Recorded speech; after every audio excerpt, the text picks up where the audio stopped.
But thank you all for coming on this Christmas morning. And so my sermon will not be the normal. I'll keep it short because we do have our communion service, which is awesome. But I do want to talk a little bit about this. Even though it's Christmas, which is celebrating Christ's birth, we're also at a point where with communion, we're celebrating his death. And it's odd. You normally don't celebrate a death. But this is a gateway. This is the moment when truly our salvation was purchased. And so it's a good thing to actually see it as a celebration. So I want to just begin by talking a little bit about in the book of John, the Gospel according to John. Now remember, the Gospel according to John was written about, it's probably near AD 80. And John is like the last living apostle. And he's writing this gospel toward the end of his life. Now you can see how it's different from Matthew, Mark, and Luke, because Matthew, Mark, and Luke are writing more of like a linear narrative account. Now Luke wasn't an apostle, he was a historian and a physician, so his gospel is a little bit different too, because he's writing it as someone who was not there, but as a researcher, he says himself in his book, I have carefully researched these things out. I've interviewed all the players. I've talked to people at length, and here is what I've discovered. So Luke's gospel is a little different. Matthew and Mark, Mark was a young man, and he was kind of a hangers-on. He wasn't an apostle either. He was a young man, and so he wrote his gospel because he was there and he spent a lot of time with Paul and with Peter, and so he wrote his. And Matthew is more of a linear account, an eyewitness who was there for the whole thing. And so these gospels all look at the story of Christ through a different perspective. But the interesting thing about the gospel according to John is he knows that the other gospels are circulating around, and he doesn't just want to repeat what everyone else has done. Now, remember, who was the apostle that Jesus loved? John. So John had a special relationship with Jesus. He was the one who was always like leaning on his shoulder. I mean, he was probably the youngest apostle. And he's thinking in his old age, he looks back over this lifetime of following Jesus, and he's remembering the life of Christ. And so he spends time on different things than many of the others. And I really love the way John writes. And in John chapter 16, verse 32, Jesus, he spent 3 long years on the road with his apostles, preaching the kingdom of God. And they've been hard years. He's taken the fight to the enemy. He's dealing with hypocrites. He's dealing with the religious leaders. He's healing. He's teaching. He's not getting a whole lot of sleep. And nobody understands him, even his closest friends. So it's been a long 3 years. And finally, he comes to this point where he knows his hour has come. And so he's worried about these friends of his. These now, soon to be 11 men that'll be left. He's worried about them because he knows what's coming. He has protected them this whole time, and now he's leaving. And so he tells them in verse 32, I want you to know a time is coming, and in fact has come, when you will be scattered, each to your own home, and you will leave me all alone. Yet I am not alone, for my Father is with me. I've told you these things so that in me you might have peace. In the world, you are going to have tribulation. But be of good cheer. I have overcome the world. I love that verse. Have you all experienced tribulation? Yeah, I have. You think about some of us have gone through terrible illnesses, terrible losses, struggling with loss of a job, no money, no friends, you're lonely, you're hurting, you're depressed, you're scared. Yeah, in this world, there's a lot of tribulation. But Jesus tells us, be of good cheer, for I have overcome the world. And then he moves into chapter 17, where Jesus prays. Now, how many of us know the Lord's Prayer? I got news for you. It's not the Lord's Prayer. Because the Lord's Prayer, the disciples come to Jesus and say, teach us how to pray. And he says, this is how you are to pray. That isn't how Jesus prays. We get a chance to see how Jesus prays in chapter 17 of John. And it's interesting because Jesus begins chapter 17. There are like three components. He prays for himself. He prays for his apostles. And then he prays for us. And it's important to know the distinction here because we can't take the things that Jesus prayed for the apostles and automatically interpret it that it applies to us. Because he specifically prays for us in a different section. And it's interesting to me that when Jesus prays for himself, he really doesn't ask for anything. Here is a man who is about to die a very cruel death at the hands of the very people he came to save. And what he says is, Father, the hour has come. Glorify your Son, that your Son may glorify you.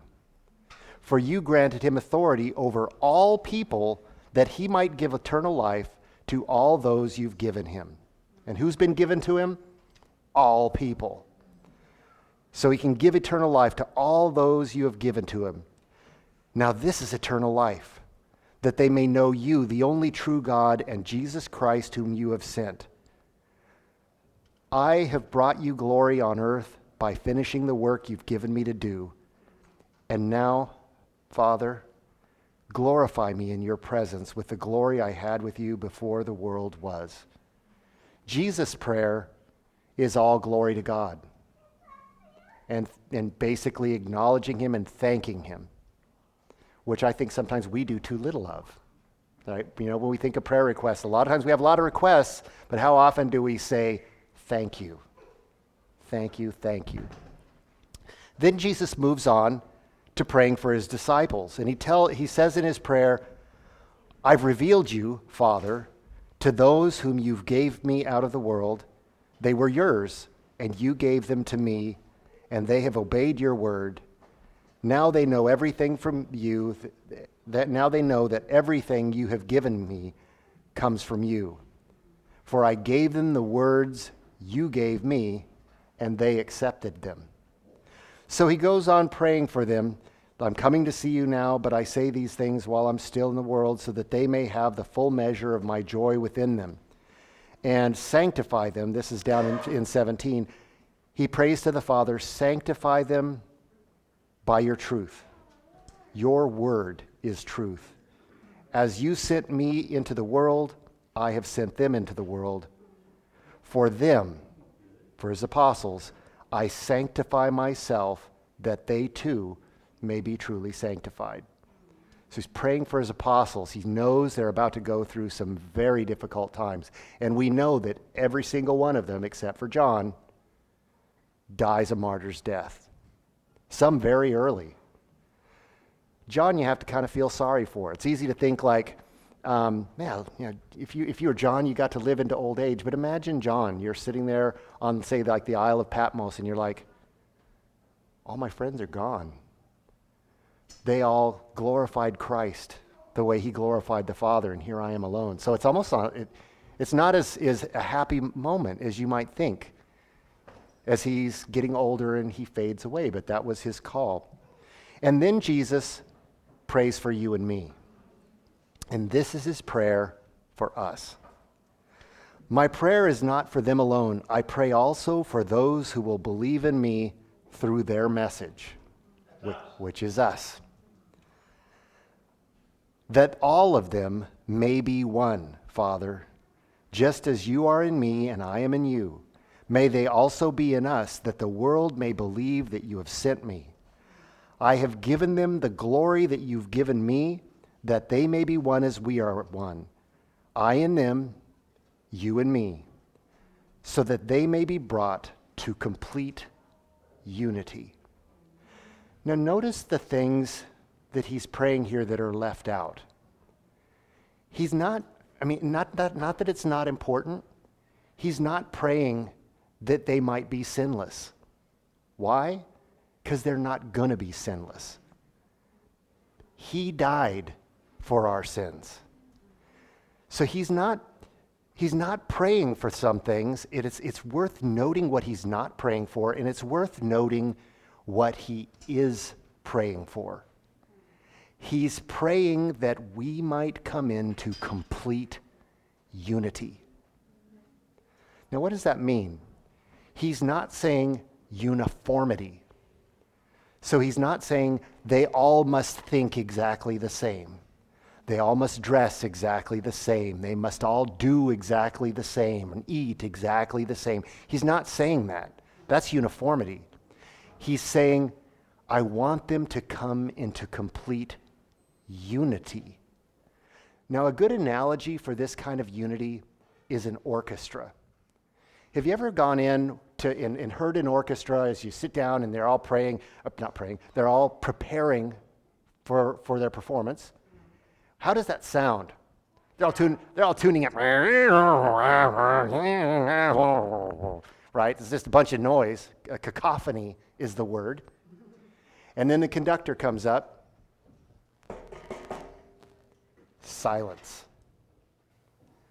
And then the conductor motions to begin, and all of these different instruments with all of their different characteristics are playing all these different notes in a beautiful harmony, performing a masterpiece.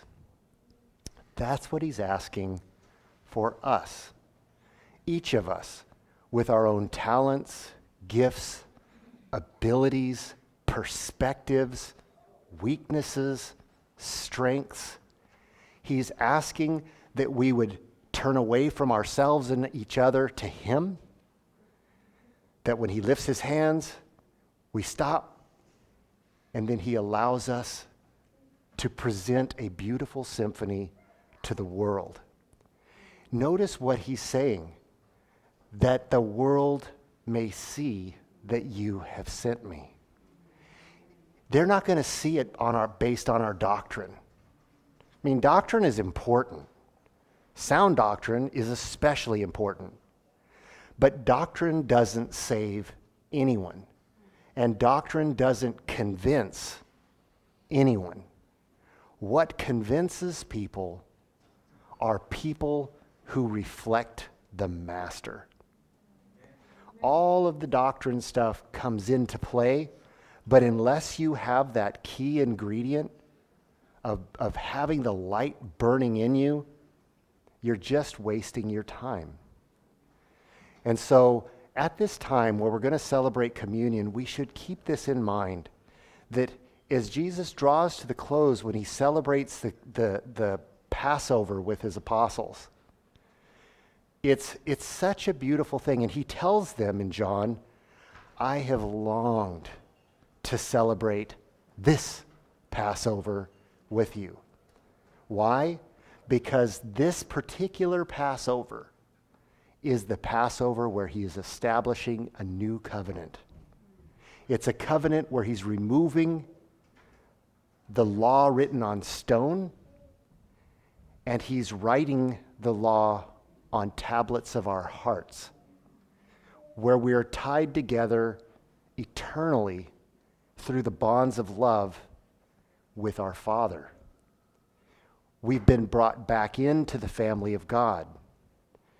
And so I've had conversations with people, and I've thought this myself, and I don't know if you've ever felt this. Do you ever feel like getting to heaven, or even, we always say heaven, but heaven, we're just going to be there for a short time, right? Then there's going to be the earth made new, and that's where the real action happens. So, but the idea of being saved, do you ever feel like it's kind of tenuous? Like you're kind of on the edge, like you do one thing and you might slip out of salvation somehow. And so you're kind of like, man, I've got to be better. I've got to be better. I've got to be better. No, you don't. You've got to know him more. And when you know him more, you will naturally become better. It's not an effort, it's a growth. And so that's what the communion is all about. When Jesus he breaks the bread and says, "Take, eat, this is my body broken for you," what he's saying is when you partake of this, you are partaking of me. When he says, "This cup is the blood of the new covenant being spilt for you," when you drink it, you are participating in his life and his death and his resurrection.